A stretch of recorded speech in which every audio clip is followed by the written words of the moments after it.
This might just be the last GoPro that I ever buy, and that's because the company may not be around long enough to release another model. Over the last 10 years, the GoPro stock price has been steadily falling. At its high point in 2013, it was trading at nearly $80 a share, and at the time of recording this video, it's sitting below $1 at 79 cents. Only 1/10 of what a share was worth only 4 years ago in 2022. It's kind of a sad story of a company that was once the king of the hill in the action camera space to be pushed out by more innovative companies like DJI and Insta360. Up until this new Mission 1 lineup, every year has been small, incremental, underwhelming upgrades to the GoPro Hero lineup, and their falling share price has been reflectant of that lack of innovation that GoPro's had over the last few years. But this new lineup is completely different, completely new, and it just might be GoPro's saving grace from going bankrupt. Now, I know that all sounds grim. I'm actually a big GoPro fan. I've been a GoPro user for a number of years now. And up until now, I've been running with the GoPro Hero 11, mostly for snowboarding and water sports, and to be honest, I've never had any issues with it, hence not bothering to upgrade.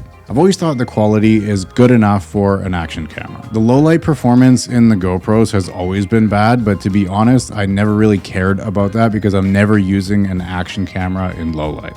But when I saw some of the footage that people were claiming to get and some of the footage that people were posting of the Mission 1 Pro, I can genuinely say that this is one of the first products in a couple of years now that I've actually been hyped about. So much so that I even went so far as to buy GoPro stock when this was first announced, and it was trading at around 67 cents a share. So essentially, this camera was free with all the money that I made off GoPro when I sold it off at NAB.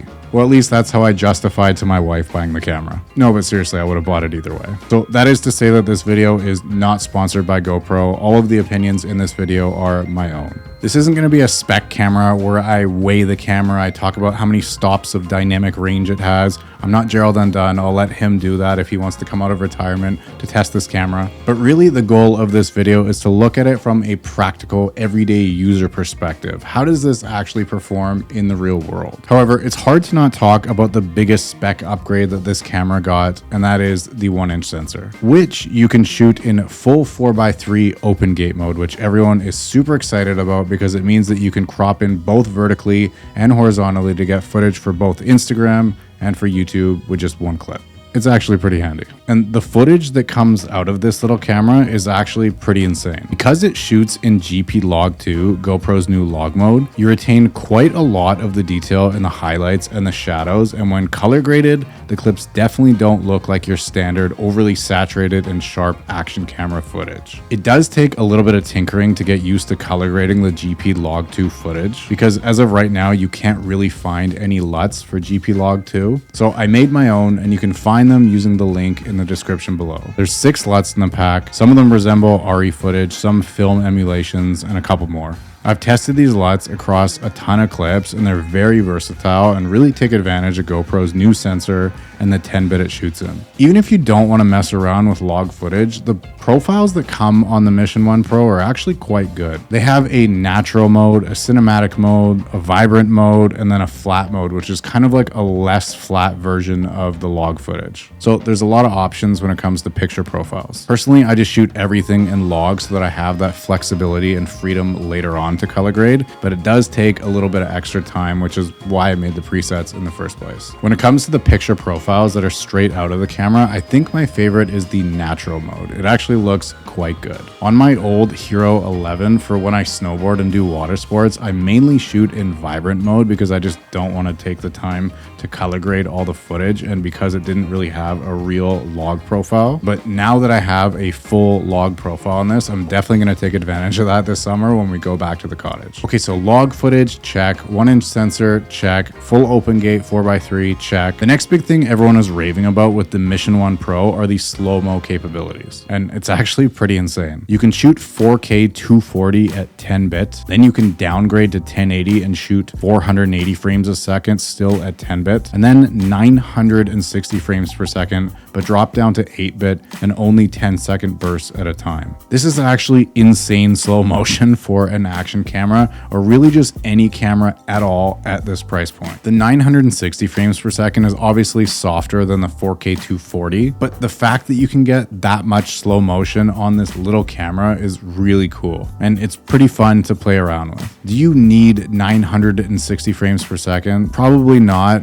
but it is really cool to have. The battery life is also a big upgrade, at least for me it is, coming from the Hero 11. I've been out with the Mission 1 Pro since it came out on multiple occasions on multiple days with only one battery, and I never even came close to draining the battery, and that was with shooting it pretty much non-stop all day. I'm curious to see how these new Enduro 2 batteries fare in cold weather for when I go snowboarding, but I'll just have to wait to test that out. In terms of the ergonomics and the ease of use of the Mission 1 Pro, there are a few notable upgrades to the Mission 1 Pro from the previous generation of the Hero lineup. The first being the buttons. They're a lot bigger and easier to press, which is much appreciated. The menu system is updated and an improvement, I think, once you map out all the buttons and settings and all the icons to what you want them to be. It's really intuitive to use, just like all the other GoPros pretty much, but it is, I think, a little bit better. With the new processor as well, it's a lot faster to turn it on and off. With the older Hero 11, that's one thing that I really didn't like about it, is how slow it powered on and off. One thing that's a little annoying, and probably one of my only gripes about the Mission 1 Pro,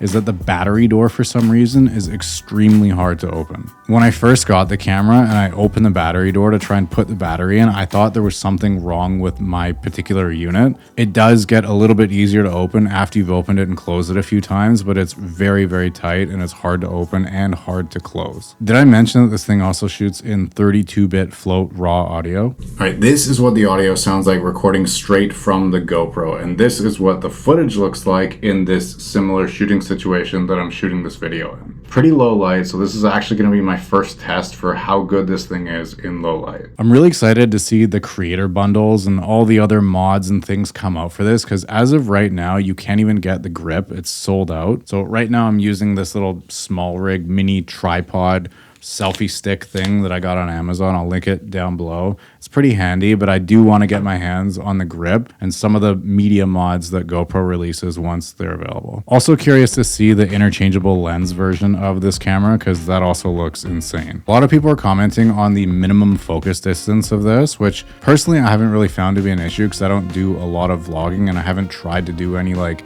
macro or really close-up shots, but it is something to keep in mind that the minimum focus of this is more than some of the other cameras in this category. But if you use a selfie stick or any kind of like whatever, you'll be fine. Okay, so big question, are these upgrades and is this enough to save GoPro from going under? I don't know. I hope so. I'm still a big fan of GoPro. I never left GoPro, and I think that this is a significant upgrade over the previous generation of cameras, and I think it's been received pretty well so far in the creator world and just in the consumer world in general. So only time can tell really what's going to happen to GoPro, but by the sounds of it, we're going to know sooner rather than later, because they made a claim recently that they don't even know that they have enough funds to continue for the next year. But as of right now, this is my favorite action camera, and right now just my favorite camera in general. So would I recommend this camera? Absolutely, 100%. All right, that's it for this video. I hope it was helpful. If it was and you want to keep seeing stuff like this, be sure to subscribe so that you don't miss out on my next video, and I'll see you guys in the next one.